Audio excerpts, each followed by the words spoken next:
Le projet d'émigrer à l'étranger est un projet qui doit se faire la tête au repos. Le pays dans lequel vous allez immigrer, les conditions de vie sociale, les conditions d'emploi et bien plus encore, voilà des choses qui vous viennent en tête quand vous décidez d'un pays vis-à-vis d'un autre, n'est-ce pas? Dans le cas de la vidéo d'aujourd'hui, on va parler d'une petite comparaison entre le Canada et les États-Unis. Pourquoi beaucoup de personnes, surtout de la communauté afro, préfèrent venir au Canada plutôt qu'aux États-Unis? Et à la fin de cette vidéo, vraiment, dans l'espace des commentaires, j'aimerais entendre votre point de vue. Est-ce que, quand même, au vu de ce que je m'apprête à partager dans cette vidéo, vous pensez qu'immigrer au Canada est plus facile qu'immigrer aux États-Unis ou vice-versa? C'est dans l'épisode d'aujourd'hui. Hello! Bon retour avec votre hôte, Terence, l'afro-investisseur, avec une nouvelle vidéo pour la communauté afro. Les amis, si vous aimez être gardé, si vous aimez être mis au parfum vis-à-vis de tout ce qui se passe au Canada, bon, ici on parle bien de l'immigration, de la vie au quotidien, de l'investissement et bien plus, n'est-ce pas? Vous êtes à la bonne chaîne pour ça, alors pourquoi ne pas vous abonner? Activez la cloche de notification car vous voulez être toujours mis au parfum vis-à-vis des dernières sorties de vidéos. Et très important, si vous aimez une vidéo quelconque, n'oubliez pas d'appuyer sur le pouce. Ça permet à la communauté de grandir. Et nous sommes plusieurs dans ce mouvement-là qui souhaitent changer notre quotidien. Alors, pourquoi ne pas le faire? Alors, assez parlé de moi et plongeons dans le vif du sujet de cette vidéo. Exactement. Pourquoi certaines personnes préfèrent aller aux États-Unis et pourquoi deux personnes préfèrent aller au Canada? Sachant que les deux pays sont des pays jumeaux exactement. Qu'est-ce qui vous attend? La première chose qui devrait venir dans votre tête, c'est la question sécurité. Pensez-vous que vous allez être plus en sécurité aux États-Unis ou au Canada? On sait tous qu'est-ce qui s'est passé avec George Floyd, malheureusement. Mes condoléances à sa famille, n'est-ce pas? On sait tous qu'être noir aux États-Unis, c'est un danger de se lever tous les matins, aller au travail, aller à l'école. On le sait, peu importe l'état dans lequel vous vous trouvez. Il n'y a aucun état où être noir est sécuritaire aux États-Unis. Ça, c'est une réalité. Comparé au Canada, j'ai traversé plus de 5 provinces. Je répète bien, j'ai traversé plus de 5 provinces. L'Ontario, le Québec, le Manitoba, le Saskatchewan, la Colombie-Britannique. J'ai eu aucun problème. J'ai voyagé à pied, seul, avec des amis. J'ai fait du covoiturage. J'ai eu aucun problème. C'est vrai, il y a des racistes autour de chacune des provinces que j'ai visitées. Comme il y a des racistes dans votre pays, dans d'autres pays autour du globe. On n'échappe pas à ça. C'est une réalité. Peu importe notre ethnie, il y a des racistes autour du globe, n'est-ce pas? Mais, à aucun moment, je ne me suis pas senti en sécurité. J'ai même dormi dehors dans des parcs. À aucun moment donné, je me suis senti en danger. C'est l'inverse aux États-Unis. On sait tous déjà que un matin, une personne dérangeant la tête va prendre son arme à feu, va rentrer dans une école et foutre du bordel dans l'école. Il ne faut rien pour changer ça. On sait déjà que c'est un foutage de gueule avec la brutalité policière. Il ne faut rien pour changer ça. Alors, pensez-vous que vous serez plus en sécurité, vous et les membres de votre famille, aux États-Unis ou au Canada?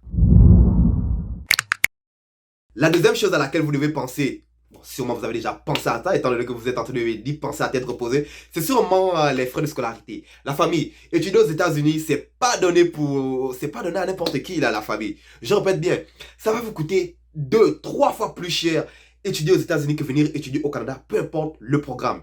C'est sûr, tu vas me dire, oh, mais Terence, aux États-Unis, ils ont les Ivy School, n'est-ce pas? Les Ivy School, pour ceux qui ne savent pas, c'est le regroupement de quelques écoles élites qu'ils aiment appeler élites, n'est-ce pas? Tu vas retrouver Harvard, tu vas retrouver Cornell, tu vas retrouver le MIT dans ce club de Ivy League. Mais étudier pour eux, ça coûte tellement cher que la plupart des étudiants américains en ce moment, avant même de commencer à travailler, ils sont déjà endettés de plusieurs centaines de milliers de dollars. J'ai bien des centaines de milliers de dollars endettés déjà. Comparé ici au Canada, c'est vrai, on a le même problème au Canada. Je ne suis pas en train de camoufler le problème canadien. Non, on a le même problème. Beaucoup d'étudiants ici, à la fin de leurs études, ont déjà accumulé des dettes massives qu'ils doivent payer avant même de commencer à travailler. Mais la différence, c'est aux États-Unis, c'est des centaines de milliers de dollars en dette qu'ils doivent payer. Ici, c'est des milliers de dollars en dette. Ça, c'est la grosse différence. Et très important encore, il faut bien se rappeler que d'un état à l'autre, les prix de l'école vont changer. D'un niveau scolaire à l'autre, les prix vont changer. Avez-vous les moyens de vous offrir ça? En plus, sachant que si vous avez 1, 2, 3, 4 enfants, vous devez mettre ces 4 enfants-là aux études jusqu'à l'université.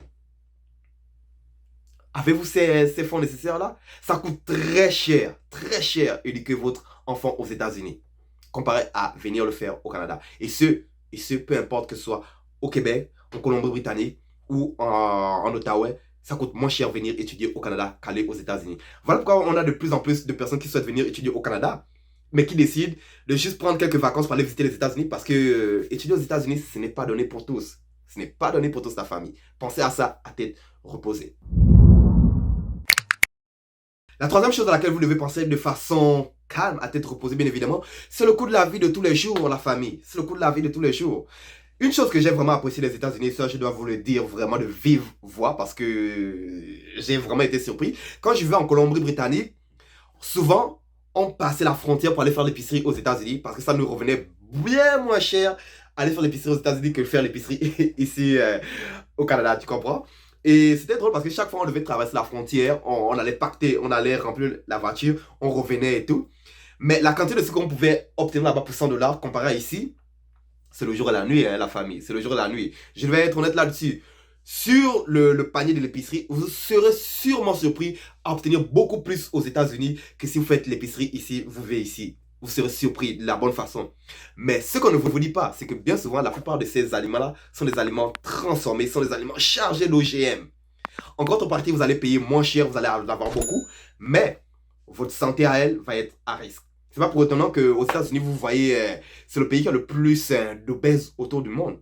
C'est le pays où les personnes ont le plus de maladies cancérigènes autour du globe. C'est ça, la nourriture coûte moins cher à se l'offrir, mais en contrepartie, c'est pas nécessairement de la nourriture organique, la famille. Alors pensez à ça, parce que ça, c'est vraiment quelque chose qui va vous impacter, que ce soit à court ou à long terme, vous et les membres de votre famille. Votre alimentation. Mais une des choses que j'ai vraiment aimé vis-à-vis de l'alimentation aux États-Unis, c'est que pour un petit budget, tu peux avoir beaucoup. Alors si tu es, entre guillemets, sur le seuil de pauvreté, tu n'as pas besoin de t'endetter pour faire l'épicerie pour une semaine ou pour un mois. Contrairement ici au Canada, où on a vu dernièrement l'envol des prix, comme à l'épicerie en Ontario, ici à Toronto. Vous avez vu, j'ai fait une vidéo où certaines personnes allaient acheter des poulets, des morceaux de poulet, 5 morceaux de poulet pour 30 dollars et plus. La quatrième chose à laquelle vous devez penser à tête reposée, la famille, et ça c'est très important, c'est les soins de santé, la famille. Juste pour vous donner une idée, il y a quelques années au Canada ici, à Vancouver, quand je vivais à Vancouver, j'étais parti acheter une voiture, n'est-ce pas?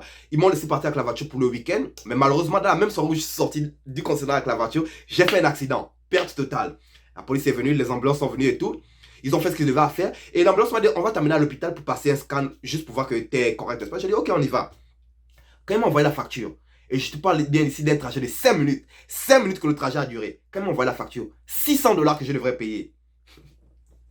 600 dollars pour un trajet de 5 minutes. Incroyable. Imagine aux États-Unis. J'ai lu des histoires ici où les personnes font des trajets de 2-3 minutes et doivent payer plus de 5000 dollars pour le trajet en ambulance. Ça, c'est sans compter les frais exorbitants que vous devez payer pour une prescription médicale. Pour des médicaments. Vous n'avez pas d'assurance maladie comme ici, admettons, mon employeur actuel m'offre une assurance maladie. Moi, les membres de ma famille peuvent être couverts aussi. Aux États-Unis, ce n'est pas nécessairement le cas. Certains employeurs vont vous offrir une certaine couverture médicale. Ici, je fais bien entre guillemets parce que vous allez voir, la couverture médicale qu'ils vont vous offrir ne couvre pas nécessairement vous au complet ainsi que les membres de votre famille. Mais la plus grande majorité des Américains ne sont pas couverts médicalement. C'est pas étonnant que l'industrie de la médecine aux États-Unis est tous les jours critiquée. Tous les jours. Une opération, vous devez payer des frais exorbitants, des milliers de dollars. Une transplantation, vous devez payer des milliers exorbitants de dollars. C'est sûr, ils ont les recherches les plus avancées autour du globe. Mais en contrepartie, ce que vous devez payer, vous devez vous endetter pour le restant de votre vie. Ça, sans compter les charges du quotidien. Pensez-vous vraiment qu'immigrer aux États-Unis est meilleur qu'immigrer au Canada? C'est vrai qu'au Canada, nos hôpitaux... Je ferai une vidéo spécifiquement pour les hôpitaux du Canada si vous le voulez. Mais pensez à ça à tête reposer la famille. C'est important. Et pour finir ici, vite fait, parce qu'il y a tellement plein de points que je pourrais vous énumérer, la vidéo ne finirait jamais. On va parler du racisme. La famille, pensez au racisme. Il y a une grosse différence entre vivre la réalité de ta couleur de peau au Canada et vivre la réalité de ta couleur de peau aux États-Unis. Rien qu'aux États-Unis, être afro-américain et afro-africain, il y a déjà un clash entre les deux communautés noires. Nous sommes noirs du même continent, des mêmes racines. Il y a déjà un gros clash. Soit disant parce que toi, tu viens d'Afrique, tu connais pas la réalité des noirs aux États-Unis. Toi, tu viens des États-Unis, tu connais pas la réalité des noirs en Afrique. Fait qu'il y a un gros clash déjà. Et en plus de ça, tu viens rajouter maintenant la communauté caucasienne qui nous déteste. En plus, ça, tu verras la communauté hispanique. Ça n'en finit plus. Le cas George Floyd a été causé pourquoi? Cas racial. Je pourrais vous énumérer plein de cas comme ça. Est-ce que le Canada n'a pas de problème de race? Non, le Canada, nous avons nos propres racistes ici. Nous avons nos racistes au Canada. C'est une réalité. Mais c'est moins criant que vivre aux États-Unis. Vous devez penser à ça parce que vous allez sûrement devoir élever votre famille aux États-Unis. Tous les jours, c'est une réalité à laquelle vous devez faire face. Êtes-vous prêt à cela? Surtout si vous provenez du continent africain où c'est normal pour vous de voir un frère, une soeur à la peau noire. Vous arrivez du jour au lendemain aux États-Unis et vous devez faire face à une réalité pour laquelle vous n'avez jamais été préparé. Alors, prenez le temps vraiment d'y penser en profondeur. Mais comme je l'ai dit, au Canada aussi, il y a beaucoup de racistes, même s'ils ne le montrent pas. Et ici, j'aime appeler ça le racisme en blanc. Je l'ai vécu personnellement. Ils ont refusé de m'employer à cause du nom que j'avais sur mon CV. C'est une réalité. C'est une réalité. Mais, je suis plus heureux à vivre au Canada que si j'étais aux États-Unis. Et crois-moi, je suis parti aux États-Unis. J'ai fait un tour aux États-Unis.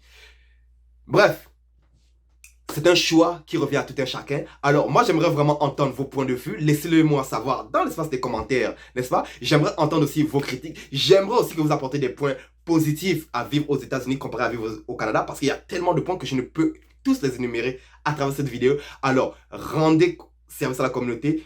Ajoutez vos points. Ajoutez aussi vos points négatifs. On aimerait apprendre exactement.